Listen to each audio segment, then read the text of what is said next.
ti, a la balacoa haga pantalones de gato. Y cuidado y verde. Oh, sí, ¿cómo se llama, amigo? Me llamo John Savannah. ¡Ay, John Savannah! John now, 555. Cha, cha, cha, cha, cha, cha, cha. Appreciate y'all tuning in to what is our latest creation, what we call Bourbon Films. So, you know, we're visual artists, so we come from the background of drawing, painting, putting art onto canvas. So this is a slightly different realm for each one of us individually that kind of just collided, and we're running with it. The idea came from literally, I met you about 4 months ago now? Yeah. Came across this guy, I'm on the Arts Commission for the City of Pontiac, and I was told, hey, you do different stuff with artists, why don't you reach out to this guy? I'm like, all right, cool. You know, everybody talks about, oh, my nephew can draw, my niece can draw. So I'm like, all right, whatever. So she gave me the website. Went and checked out his artwork, and I'm like, heat, like, you know what I mean? Okay. Found one I like, hey, I want to purchase this. To me, it was underpriced. Never told you that. Underpriced. I would have paid more. I would have paid twice as much. Found a piece I really like. Yeah, absolutely. It's expired, bro. It's expired. Absolutely, bro. So found this piece. You know, I bought the piece, so I go to pick it up. Whole intent, I'm gonna get this day, go pick up my piece, and I'm bringing it back to the house. So I get there, and instead of him meeting me at the door with the piece, he brings me into the basement where he's creating. So once I'm there, I see at least 6, 7 other pieces, and I'm just like, oh, so now my wheels start turning. I'm just like, oh, this is good stuff. This is good stuff. So I stuck around, I took pictures, I took videos, you know, with his permission, of course. So at the same time, I was preparing to open up El Picasso Art Cafe Gallery, 2 months out from the grand opening. And I hit him up, hey, how you feel about just doing a solo exhibition for my grand opening? So literally just come share the spotlight with me. We're gonna do this, so you'd now be a part of the foundation. I was like, cool, I'm with it. Brought you in and stuff like that. He saw the wall, he picked the wall over there. The rest was history. Brought it in, we had a great turnout. We've sold 3 of his pieces already. Potential 4th coming up in the next week or so. So like, you know what I mean? It's just been magic ever since. Yeah. I remember the time we went into the restaurant, the Mexican restaurant where you invited me and started eating. That's how the movie came along. Absolutely, for sure. For the first script of Canvas of Redemption. For sure.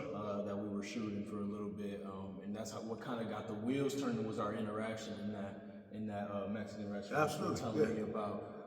Sure. So I think that's the way we started getting this film stuff kicked off, is just by natural interaction between the 2 of us. I mean, we got so close. What happened? Well, we took that trip to Canada, and we started just spitballing and talking about, okay, we want to do a film production company, do everything ourselves. You know, what is it going to be about? What are we going to call it?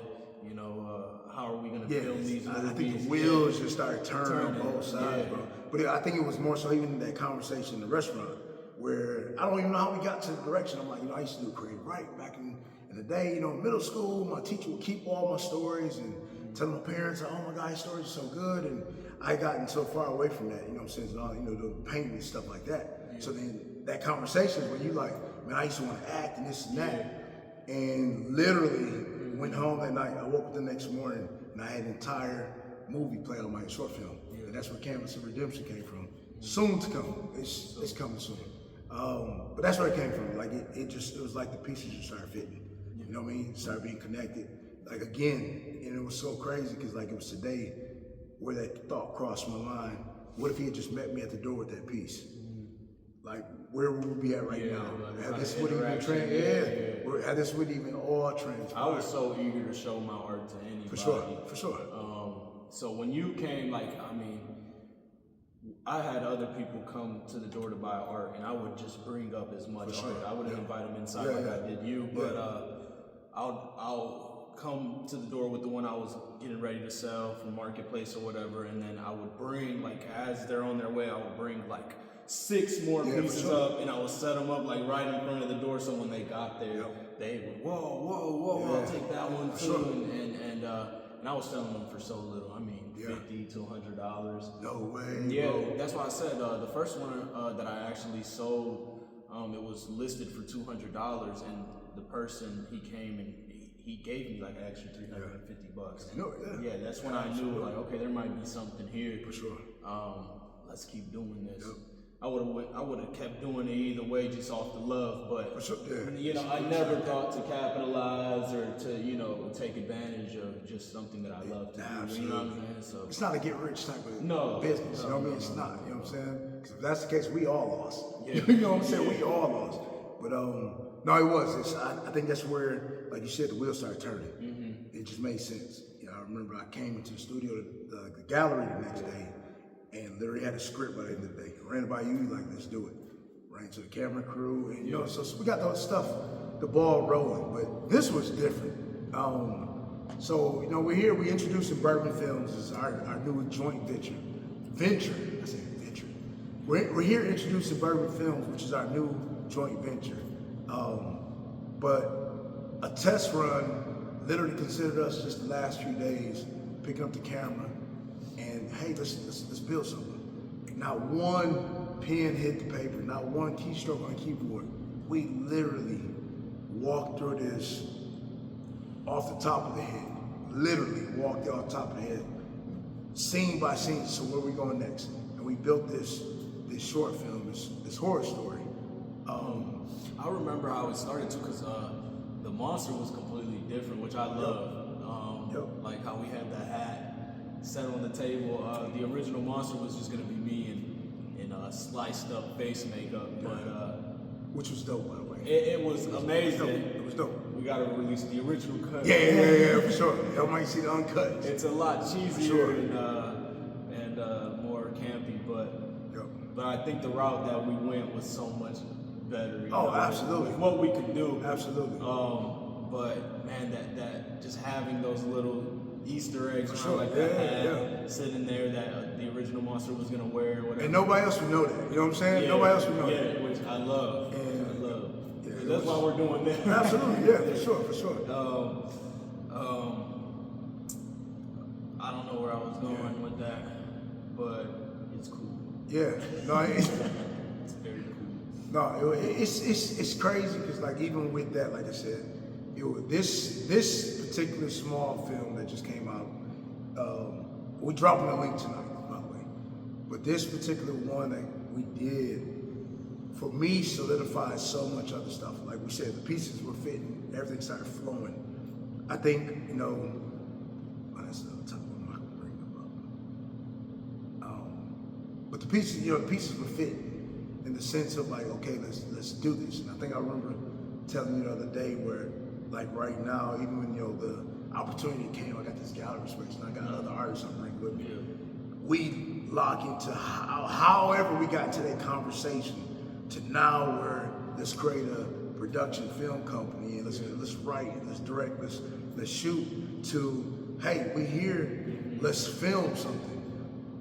The way I didn't tell him that it was. When I started off the first time, split his face open with the paint. I'm like, oh, I did a good job, you know what I mean? Yeah. But to watch his quality of filming, like this dude, and I only had this conversation with one other person, said like literally, like alley-oop. I mean, the whole time, like it's so refreshing to have somebody where I'm like, here's my vision, and he's like, I got it, and nails it. But even to the point of, hey, you nailed it, but watch this. Let me flip this. It makes it even better. So it was like, it made sense. You know what I mean? Talking about like that third cut, huh? Man, all right. Yeah, we had like four sure. different cuts because we had the very first where we had just the makeup on my face. Absolutely. And the second full one. Yeah, the second was the full get up. For sure. Wow, we did really do that in like 3 or 4. And we had to. And the thing is, like where I was going was just the fact that like he laid out the standard. So I came to him about, it was the last scene. We had filmed everything else. Last scene is now we have to film the monster in the basement. And I woke up nervous, bro, because I'm like, we gotta nail this. We gotta pull it off. Yeah. Like everything else leading up to this, like the angles, everything was on point. Like the credits, everything was, the music, the sound effects, everything was on point. And I didn't want to drop the ball and say, you know what I mean? Just a typical painting on his face. He looked a little eerie. He wasn't scary. You know what I mean? Yeah, it was just like some Children of the Corn, I think. That's right. Like your name was Ezekiel or something. Yeah. The hat on. Ezekiel. They were named as like biblical books. Yeah. No. But you know what I'm saying? It was one of those things. So we agreed like we probably need to step it up. Let's grab something. And let's focus on this monster playing a key role. So of course I had to bring him in like this. I got the final scene. You know what I mean? Like you filming everything else. I got this. I know the angles I want to see you in. This and that. And we did. We went and got a mask. We didn't get it at first. We like, nah, we'll just figure it out. Came back. We like, nah, we need the mask. Yeah, we need the mask. Yeah. We go back, grab a mask. You know, and that's what this is. And we built off of that. Yeah, it was originally you said it looked like the Six Flags mascot. It was all flesh tone, and I kept mentioning like the Michael Myers and all the like big serial killers. And I'm like, nah. Yeah, how they made their masks and stuff, and I wanted to take inspiration from that because I knew that had worked before, and I didn't want to just be another person that doesn't hit, drops the ball. So like to get it painted the way we did, the way you did, the way you put the black on it and put the texturing, and there's even sand on the face, and it's so much buildup. I think it changes completely that dynamic. From what we were originally starting to do, it's completely different. Like it is, but in a good way. Completely good way. Sure. I mean, the first cut was very like high school, And it was still good. It was still good. Yeah. But just the concept of that monster not being as like grandiose as he ended up being, not super cheesy, not like it was realistic. You know what I mean? It was realistic. I think it leaves people wanting more as well. Okay, this motherfucker. Yeah, this guy is huge. Yeah. He's like how they do that. I had so much people ask me like, who did the makeup? How did you guys do that? Where'd you get that costume? I'm telling everybody like, I even made it. We wrapped you in aprons, bro. Literally ripping tags off because they were showing in the scene. Trying to hide logos. And whatnot, sure. All throughout that costume, but it worked so good. It did. It worked out. It worked out real good. For sure. And even with like the teeth, and I had so much like spit coming out of my mouth because of those teeth. Yeah. But I think it worked. It's sold. With that close-up shot, with all that wetness and grossness in there, really sold it. Absolutely. So like, man, I don't think we could have done any better with what we had. No, I'm telling you what, like I was satisfied with the first cut we had. We were done. We downloaded that. Like we out here high fiving, bro. We got a movie. Like we celebrate. You know what I mean? Like I was content because like it was that good. But the next day, like for him to be like, hey, I'm editing. I'm like, more? Like what are you doing now? Yeah. And to come and watch it last night, like again for me it was just one of those type of like it's that silent type of. Let me take this in right now. Like, because what I'm witnessing right now is exactly what I need to fit for the next step. Like, I can be detail oriented.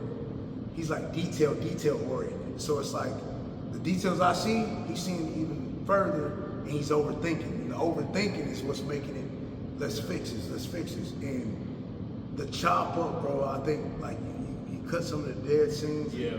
And it was like you said, it was like trimming fat. It went a lot quicker. It went a lot, and it made it a lot smoother. Yeah. So it's been magic, bro. I'm telling you, like that's magic to me. And this is all without a script, by the way. No script.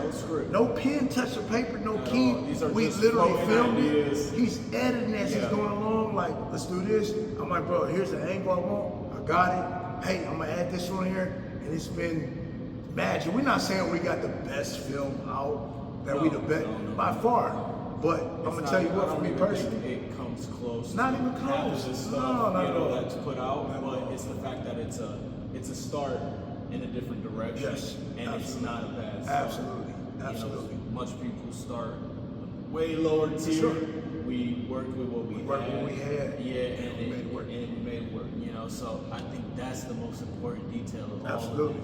Is that what's next after this is only going to get better. And that's one of those things too. Like what I do respect about what we're trying to do here is the fact that like we bring our artistic percept, that third eye, what we can see that the average person not seeing, and throw this behind the camera. For sure. You know what I mean? When we talk about different directors that we respect, or even just movies, the way they local film, directors. Local directors too, when they catch those certain angles that we might catch, the average person just like, what? I mean, it's nothing. Yeah. We like, oh my God, like, That was so good. That Yeah. angle was good. You know what I Yeah. mean? So this is what we're bringing with Bourbon Films. We want to bring art to the camera, to the paper. Like we've got ideas, we're writing down, and this is just a start. You know, we just want to be able to introduce ourselves so you can see our faces.